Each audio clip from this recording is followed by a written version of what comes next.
জান্নাত এবং আপনার মাঝে দূরত্ব কতটুকু বলুন? নবীজি সাল্লাল্লাহু আলাইহি ওয়াসাল্লাম বলেছেন, প্রতি ফরজ সালাত শেষে মাত্র একটি কাজ করলে জান্নাত এবং আপনার মাঝে কেবল মৃত্যুই ব্যবধান থাকবে। সেই জাদুকরী আয়াত কোনটি যা প্রতি ফরজ সালাতের পর পড়া উচিত? চলুন আমরা অপশনগুলো দেখি। জি। ক সূরা ইখলাস, খ আয়াতুল কুরসি, গ সূরাতুল বাকারা এর শেষের 2 আয়াত, ঘ সূরা হাশরের শেষ আয়াত।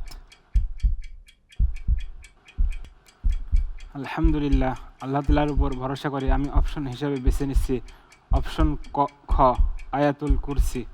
অপশন খ নিচ্ছেন আপনি, আয়াতুল কুরসি। আমরা লক করে দিচ্ছি। সিস্টেম বলছে আপনার উত্তরটি সঠিক হয়েছে। আলহামদুলিল্লাহ। আলহামদুলিল্লাহ, মোবারক মোবারক। সেগমেন্ট 2। এই সেগমেন্টে আমরা আপনাকে প্রশ্ন করব কোরআনের সামাজিক বিভিন্ন বিষয় নিয়ে। বাচ্চাকে ইংলিশ মিডিয়ামে পড়াতে গিয়ে কোরআন শেখানোর, আদব আখলাক বা সুন্নাহ শিষ্টাচার শেখানোর সময় নাই। ক্যারিয়ার গড়তে গিয়ে হালাল হারাম বাছছি না। সাবধান, আল্লাহ বলেছেন এই সন্তান আর সম্পদই আপনার জন্য ফিতনা বা পরীক্ষা। প্রশ্ন হলো এগুলো কোন দিক থেকে ফিতনা? চলুন অপশনগুলো দেখি। ক এগুলো ইবাদত থেকে উদাসীন রাখে, খ এগুলো আল্লাহর জিকির থেকে গাফেল রাখে, গ এগুলো আত্মীয়তার দায়িত্ব ভুলিয়ে দেয়, ঘ এগুলো ভালো মানুষ হওয়া থেকে দূরে রাখে। আলহামদুলিল্লাহ, আমি অপশন হিসাবে বেছে নিচ্ছি অপশন খ, আল্লাহ তাআলার জিকির বা স্মরণ।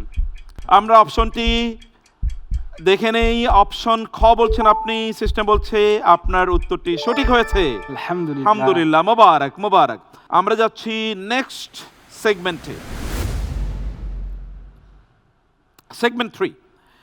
এই সেগমেন্টে আমরা কোরআনের একটি শব্দ নিয়ে আপনার সাথে আলোচনা করব। আপনি শব্দের গভীরে ঢুকে আমাদেরকে উত্তর দেবেন ইনশাআল্লাহ। ইনশাআল্লাহ। চলুন আমরা প্রশ্নটি দেখি।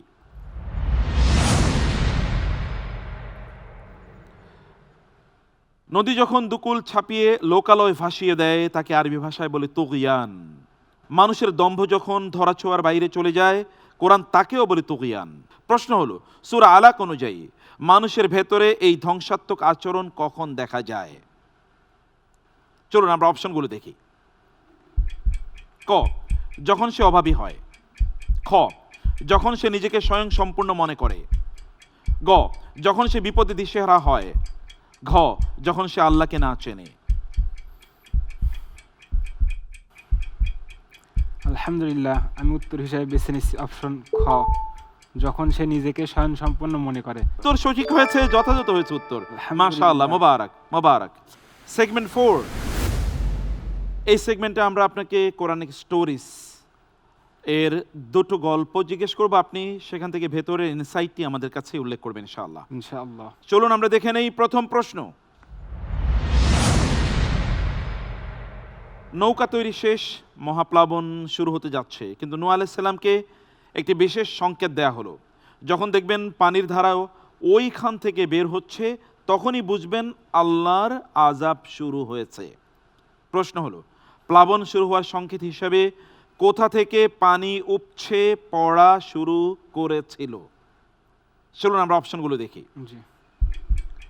ক সমুদ্র থেকে, খ পাহাড়ের চূড়া থেকে, গ রান্নার চুলা থেকে, ঘ আকাশের মেঘ থেকে। কোরআনে কারিমে উল্লেখ আছে যে ওয়াফারাত তান্নূর, তান্নুর দ্বারা চুলা উদ্দেশ্য। এদিকে লক্ষ্য করে আমি উত্তর হিসাবে বেছে নিচ্ছি অপশন গ, রান্নার চুলা থেকে। রান্নার চুলা থেকে আগুন বের না হয়ে পানি বের হচ্ছে আপনি বলছেন। আমরা অপশন গ লক করে দিলাম। সিস্টেম বলছে আপনি অন্য অপশনগুলো নিতে পারতেন। বৃষ্টি তো আকাশ থেকে আসে, পানি তো আকাশ থেকে আসে। এটা আল্লাহ তাআলার পক্ষ থেকে একটা বিশেষ নিদর্শন, যেটা কোরআনে উল্লেখ করেছে। মানে এটা মুজিজা। এটা আল্লাহ তাআলার পক্ষ থেকে একটা ইঙ্গিত বা ইশারা। বলছে যে উত্তরটি যথাযথ ছিল। আলহামদুলিল্লাহ। আলহামদুলিল্লাহ, ওয়াফারাত তান্নুর, অ্যাবসলিউটলি রাইট রেফারেন্স। আচ্ছা, পরের প্রশ্নে যাই আমরা, দেখি পরের প্রশ্নে কি আছে। একটি দুঃস্বপ্ন পুরো একটি দেশের অর্থনীতি এবং খাদ্যনীতি বদলে দিল। রাজা স্বপ্নে দেখলেন যা ইউসুফ আলাইহিস সালাতু ওয়াস সালাম দুর্ভিক্ষ ব্যবস্থাপনার মাস্টার প্ল্যান বানিয়ে দিলেন। রাজার সেই স্বপ্নটি কি ছিল? চলুন আমরা অপশনগুলো দেখি। ক, 7টি তারা নিভে যাচ্ছে, 7টি সূর্য উদিত হচ্ছে। খ, 7টি ঘোড়া যুদ্ধক্ষেত্রে পরাজিত হচ্ছে এবং 7টি দুর্গ ধসে পড়েছে। গ, 7টি নদী শুকিয়ে যাচ্ছে এবং 7টি পাহাড় ভেঙে যাচ্ছে। ঘ, 7টি মোটা গরুকে 7টি দুর্বল গরু খাচ্ছে এবং 7টি সবুজ শস্যদানা এবং অন্যান্যগুলো শুকনো। আলহামদুলিল্লাহ, আল্লাহ তাআলার উপর ভরসা করে আমি উত্তর হিসেবে বেছে নিচ্ছি অপশন ঘ। 7টি মোটা তাজা গরুকে 7টি দুর্বল গরু খাচ্ছে এবং 7টি সবুজ শস্যদানা ও অন্যান্যগুলো শুকনো। কোথায় আছে রেফারেন্স? সূরা ইউসুফে। জি আয়াতটি আপনার মনে আছে কোথায় আছে? তাহলে আমরা বুঝবো আপনার উত্তরটি যথাযথ হয়েছে কিনা। জি। سبع بقرات سمان يأكلهن سبع عجاف وسبع سنبلات خضر وأخر يابسات। আপনি যেই আয়াতের রেফারেন্স দিয়েছেন আয়াত অনুসারে আপনার উত্তরটি যথাযথ ছিল। আলহামদুলিল্লাহ। আলহামদুলিল্লাহ, মোবারক মোবারক, আলহামদুলিল্লাহ। আমরা এই সেগমেন্টেও আপনার দুটো প্রশ্নের উত্তরই যথাযথ পেয়েছি। আমরা যাচ্ছি লাস্ট সেগমেন্টে। লাস্ট সেগমেন্ট 5, এটি র্যাপিড সেগমেন্ট। সময় পাবেন 3 মিনিটের একটু বেশি, কোনো চিন্তা করার সুযোগ পাবেন না। তাহলে শুরু করছে। প্রথম প্রশ্ন, পবিত্র কোরআনে মৃত্যুর ফেরেশতাকে কি নামে সম্বোধন করা হয়েছে? ক, আজরাইল। খ, মৃত্যুর জম। গ, মালাকুল মাউত। ঘ, মুনকার নাকির। আলহামদুলিল্লাহ, উত্তর হবে অপশন গ, মালাকুল মাউত। মালাকুল মাউত উত্তর রাইট। পরবর্তী প্রশ্ন, কোরআন যাদেরকে বলেছে অল্প হাসো বেশি কাঁদো, তাদের মূল ক্রাইম কোনটা ছিল? চলুন অপশনগুলো দেখি। ক, যারা জিহাদ থেকে পিছিয়ে আছে। খ, যারা দুনিয়ার আনন্দে মজে আছে। গ, যারা অনর্থক বেশি কথা বলে। ঘ, যারা ফরজ এবং নফল ইবাদত কম করে। আলহামদুলিল্লাহ, আমি উত্তর হিসেবে বেছে নিচ্ছি অপশন খ, যারা দুনিয়াতে আনন্দে মজে আছে। যারা দুনিয়াতে আনন্দে মজে আছে আপনি বলছেন, সিস্টেম বলছে আনসার আসলে ক, কারণ এটা তাবুকের যুদ্ধের ঘটনা। পরের প্রশ্ন,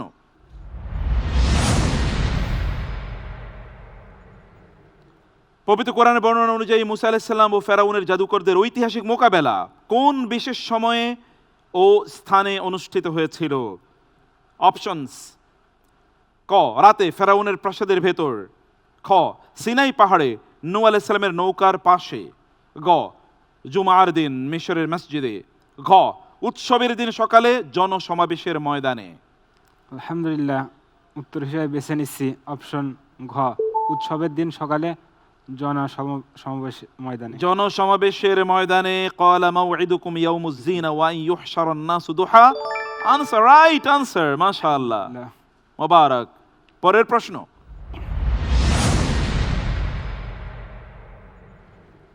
কোরআনের সবচেয়ে দীর্ঘ শব্দ কোনটি এবং কোন সূরায় রয়েছে? চলুন অপশনগুলো দেখি। ক, ফাআসকাইনাকুমুহু সূরাতুল হিজর। খ, ফাসায়াকফিকাহুম সূরাতুল বাকারা। গ, লায়াস্তাখলিফান্নাহুম সূরাতুন নূর। ঘ, সানুকরিউকা সূরাতুল আ'লা। আপনি সময় নিতে পারবেন না, আমরা এখনই ক্লোজ করে দিচ্ছি। আলহামদুলিল্লাহ, উত্তর হবে অপশন গ। আপনি বলছেন অপশন গ, কিন্তু সিস্টেম বলছে অপশন হবে ক, কারণ ক এর মধ্যে দুটো মাফুল আছে, গ এর মধ্যে একটা আছে। আমরা উত্তরটি নিতে পারলাম না, সরি। আমরা যাচ্ছি পরবর্তী প্রশ্নে। কোরআনে উল্লেখিত বড় সংখ্যার উদাহরণ মিআতু আলফিন কার ক্ষেত্রে এসেছে? অপশনগুলো দেখি। ক, নূহ আলাইহিস সালাম। খ, ইব্রাহিম আলাইহিস সালাম। গ, মূসা আলাইহিস সালাম। ঘ, ইউনুস আলাইহিস সালাম। আলহামদুলিল্লাহ, আমি উত্তর হিসেবে বেছে নিচ্ছি অপশন ক, হযরত নূহ আলাইহিস সালাম। নূহ আলাইহিস সালাম আপনি বলছেন নূহ আলাইহিস সালাম। আল্লাহ তাআলা বলেছেন ফাআরসালনাহু ইলা মিআতি আলফিন আও ইয়াজিদুন। ইউনুস আলাইহিস সালামের ব্যাপারে অপশনটি আমরা নিতে পারলাম না। আমরা যাচ্ছি নেক্সট কোয়েশ্চেনে। জাহান্নামীদের জন্য আগুনের দহনের চেয়েও বড় আক্ষেপ বা মানসিক শাস্তি কোনটি হবে? আসুন অপশনগুলো দেখি।